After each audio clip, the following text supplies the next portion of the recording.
Today I'm going to show you how I do preliminary screening of stocks and I look for good businesses with relatively low debt and good performance.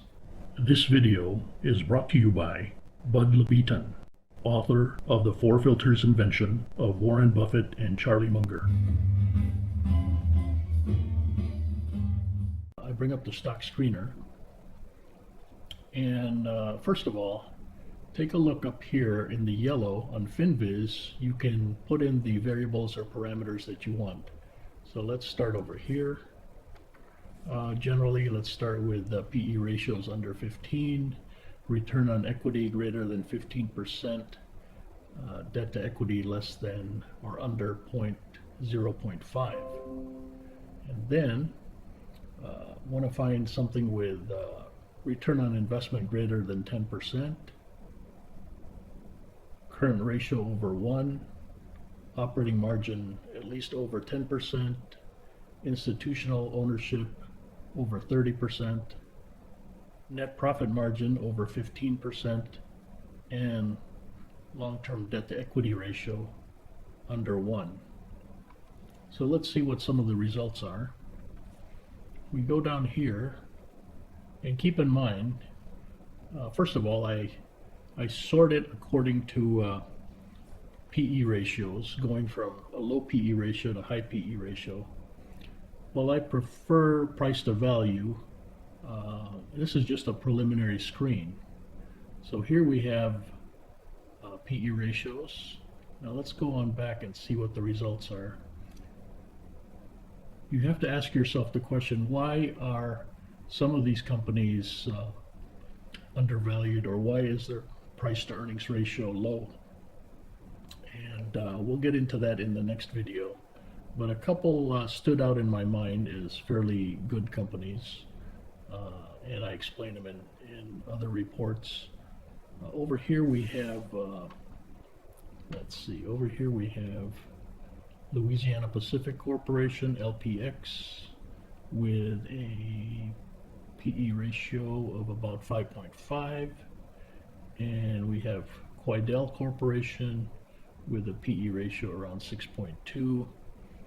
And the other one I want to talk about is Intel Corporation, INTC, with a PE ratio around 10.5.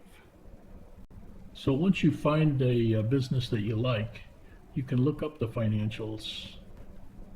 This is from Guru Focus. If you notice there that the projected free cash flow for Intel is higher than the green line, which is the current price at $51.85.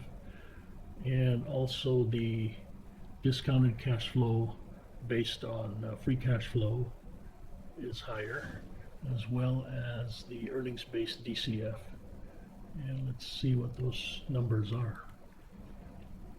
If we just go simply to the discounted cash flow based on DCF based on free cash flow, that number appears to be 85.89. If you were to simply go by this tool on Guru Focus, you might say that it is a bargain at this time. However, always go through the four-step process. Try to understand the business, look for sustainable or enduring competitive advantages, look for able and trustworthy managers, and then finally try to estimate a discount or a margin of safety. Down here, Guru Focus has a DCF calculator, discounted cash flow calculator, and according to their model, which I'm going to highlight here for a moment and base it on discounted cash flows, according to their model, using a discount rate of 8%, and let's add in the fair value let's add in their book value. According to this model, they are projecting Intel to be worth about $99.57. However, they are also using a fairly aggressive growth rate of 9.6, as you can see in the lower left. So let's lower that expectation, and let's see what would happen if we give it a more modest growth rate. And just for an example, let's give it a 5% growth rate on this model. And here we can see that that changes the overall picture. At a 5% growth rate, the fair value is $76, which is a 31% bargain. Now, this is just an example, and as always, do your own research and try to look at those main parameters of understanding sustainable competitive advantage, able and trustworthy managers, as well as your own intrinsic value estimations. This video is brought to you by Bud Labitan, author of The Four Filters Invention of Warren Buffett and Charlie Munger.